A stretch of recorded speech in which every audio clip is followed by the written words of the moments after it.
Assalamu alaikum everyone. I hope you're all doing good. Welcome to the next series of teaching children the 99 names of Allah SWT. So in the last video we covered the first 10 names, and in this video we'll try to inshallah cover the next 10 names. The name of Allah which we start with today is Al-Mutakabbir. Al-Mutakabbir name is quite very similar, or when used in different contexts, context is similar to the name Al-Jalil, Al-Kabir, Al-Azim. So when we explained little Ayesha what Al-Mutakabbir means, that means Allah is perfect, Allah is the greatest, and it also means that He is the supreme. So how do you understand this attribute of Allah? So she said, like the sky, which is so big, no one can design it. Then okay, but that designing attribute or the meaning of that name will be used for something else. So we didn't want to use the sky as the reference. Then I asked her to think about something that's more closer to her. How do you think her body functions? How do you think all the organs function? And yes, so that's how we settled to use Al-Mutakabbir as an explanation to explain to her how the body organs function. So for this we have made use of the major body organs, which include the kidneys, the mind, that's the brain, the lungs and the heart. So we explained to her how the lungs function, how they purify carbon dioxide from the blood and pump in oxygen, and how the heart ensures that blood is pumped all throughout the body.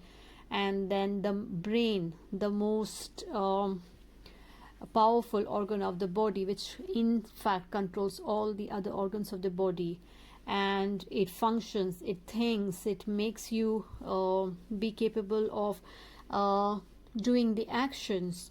It helps you remember. So all these things can just not happen on its own. It is something, a supreme power who is able to design all that, who is able to make all that, or that supreme power who is able to make these organs function without any micromanagement, or is just designed and is just told to function that way, and it does function. And that is the beauty of this name Al-Mutakabbir.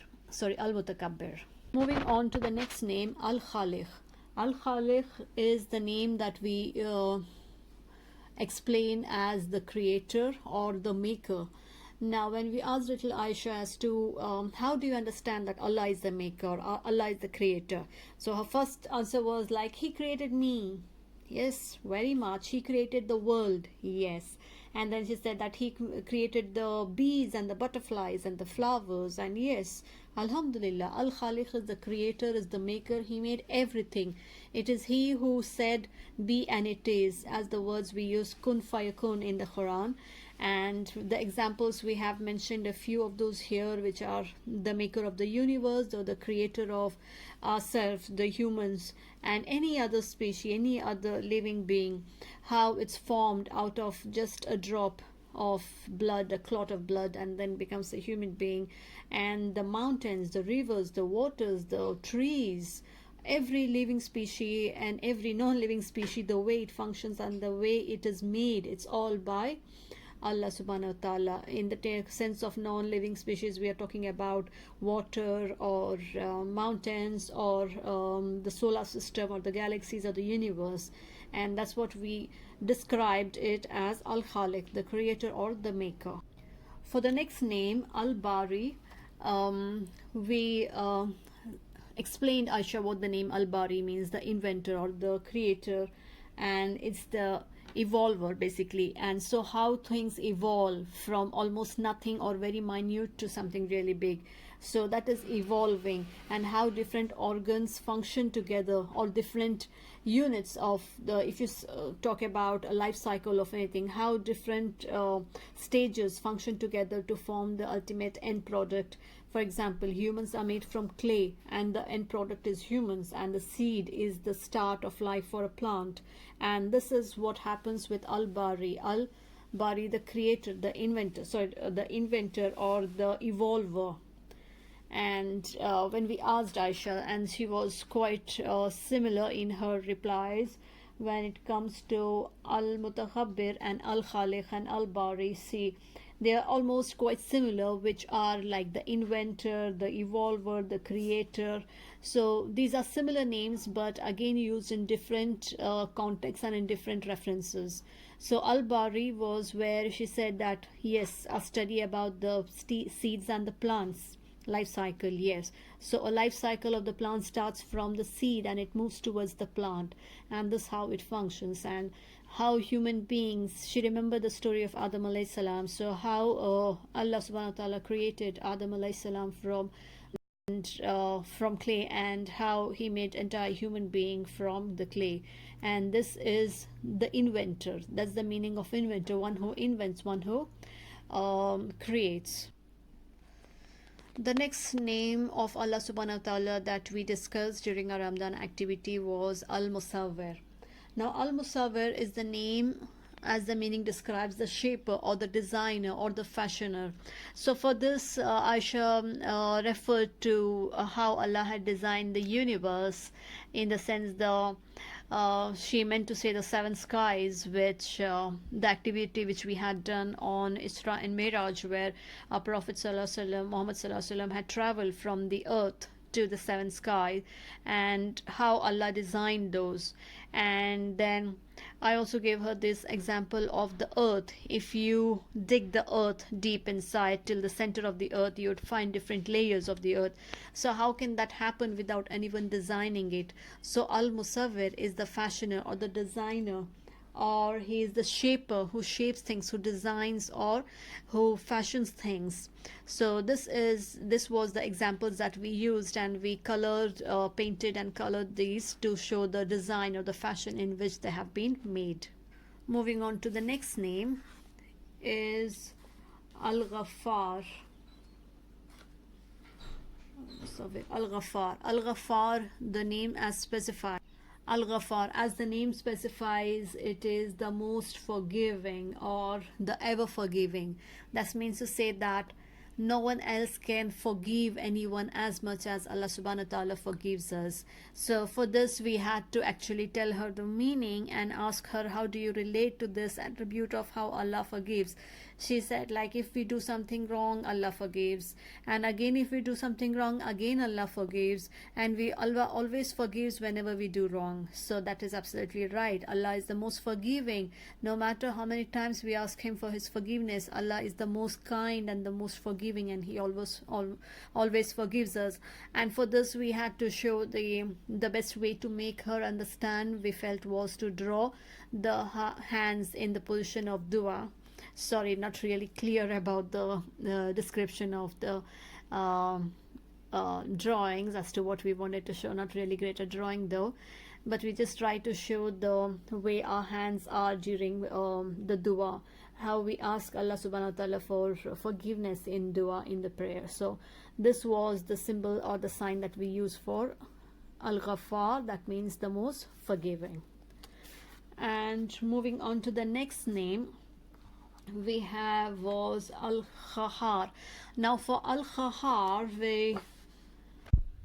Al-Khahar is the name that we wanted to show was irresistible, where we are not able to resist, or we are not able to stop anything that the power of Allah is bestowed upon. For example, any natural calamity or anything that is restricted, or that is unstoppable or irresistible, like for example earthquakes or volcanoes, or for example the floods or heavy rains.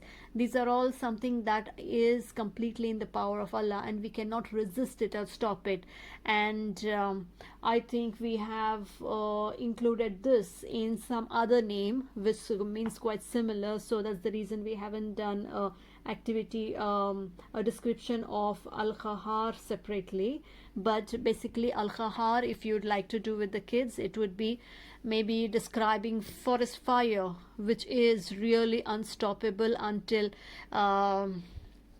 it is done, or it's really huge and spreads very fast and really hard to stop. So that can be done. Or you can even draw floods, waves, heavy waves like the tsunami, huge waves, or even earthquakes. If you could find a description or a picture, you could even post that. So these are descriptions for Al-Qahar. That means the irresistible or unstoppable.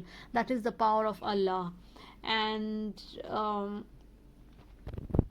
Al-Khahar, as we know, as the one who causes khahar, or the one who causes unstoppable effect of anything. So we have used natural calamities as such. Now children may question as to why is this as a power of Allah, because it destroys. But we need to explain to the young ones that yes, it does destroy, but sometimes destroying certain things is beneficial. For example, forest fires many a times wipes out all the dead wood or all the unwanted weeds which would have covered the forest, healthier plants as well. And sometimes erasing them off is much a better option, and fire does that. And even many a times volcanoes, which we find devastating, actually bring in a lot of other resources, where a lot of other minerals which are very useful and are only available when there is a volcano or eruption from deep inside the earth. So such examples can be given to the kids to make them understand why this attribute of Allah as Al-Khahar basically is also something that can be beneficial to us. A basic thing is we need to instill that trust in Allah. So any attribute or any power of Allah that is shown in this way is something that we got to put our trust in and believe in it. And moving on to the next name, which is Al-Wahhab. Al-Wahhab was very simple and very easy. It is for children to understand. It is someone who gives gifts, or someone who is the donor or the bestower. And to describe this name, we could have drawn and even colored a bow and all that on the box describing or showing that it's a gift, but we found it much easier to find these cutouts from a magazine. Having said a 3-year-old to sit for a long time, it's really hard. So we found this as a shortcut method to cut it from a magazine. And moving on to the next name was Ar-Razzaq, and another one which was most easiest for children to understand. Razzaq, the word has a similar name even in Urdu, the language which we speak at home. Ar-Razzaq, Razzaq is similar to rizq, so which is food or something that's edible. And to describe this, we used again cutouts from magazines which describe food or fruits or anything that's edible. So Ar-Razzaq basically is the one who provides, or the one who provides sustenance. And sustenance, basic form of sustenance, or Razzaq is the basic form of sustenance, or the provider, the one who provides us with everything that we need, is Ar-Razzaq. And moving on to the next name, Al-Fattah. Al-Fattah means basically the opener or the revealer.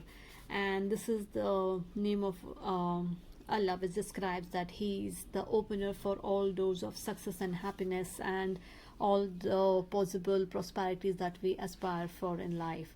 So we described it as, when we asked her something that opens, she said it's a box or a door which opens. And another important example of this Fatah will be the Surah Fatiha, which is the opening chapter of the Quran. So, and again, the next name basically actually is Al-Alim. Now, Al-Alim is the name which describes the attribute of Allah, which says shows that He is all-knowing, or He is the protector, or He is Al-Hakim, or Ash-Shahid. All these names, all the three names of Allah are also very similar in meaning to Al-Alim. That means the one who knows everything. Al-Muhaymin, as we say, Al-Alim is also, as we had described in Al-Muhaymin, the one who protects, who knows that there is a need of protection there. So it was like how when Yunus alayhi salam was in the whale's tummy, Allah knew that, and nothing is hidden from him. And the protector as well, when Yusuf alayhi salam was thrown in the well by his brothers, Allah knew about it and he protected both of them. So this example. And similarly, Al-Hakim is also the a term which is used to describe the all-knowing. And similarly, Ash-Shahid is basically the witness, but this also being used for references where you're showing that he knows everything, whether it is a big or small thing. So nothing is hidden or nothing is escapes his knowledge. So he's Al-Alim, he knows everything. So we have not done descriptive activity describing Al-Alim, but we have done the others, which is Al-Shahid or Al-Muhaimin, which almost means similar to Al-Alim. So moving on to the next name is Al-Khabid. Al-Khabid basically is the one who constricts or restrains or straightens. Now sometimes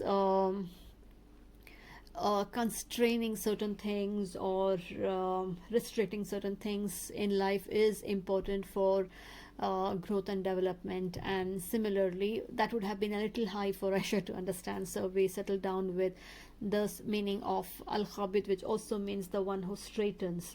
So the one who shows the right path or the correct direction or the right direction, who straightens the anything that is wrong. All right, so this is what Al-Khabid means. Moving on to the next name, Al-Basit. In fact, Al-Khabid and Al-Basit are spoken together. One is which constricts and one which expands. So sometimes constricts for betterment and sometimes expands or increases. Al-Basit is increases, and which increases in knowledge, in physics or sustenance. Physics in the sense growth. Right, from being a small child to being a big adult, a human adult, is increase in your physical growth. So Al-Basit, any sort of increase or any sort of progress in terms of anything that we can refer to, is that attribute which describes the blessings of Allah in it, which is Al-Basit. He is the one who increases, or he is the one who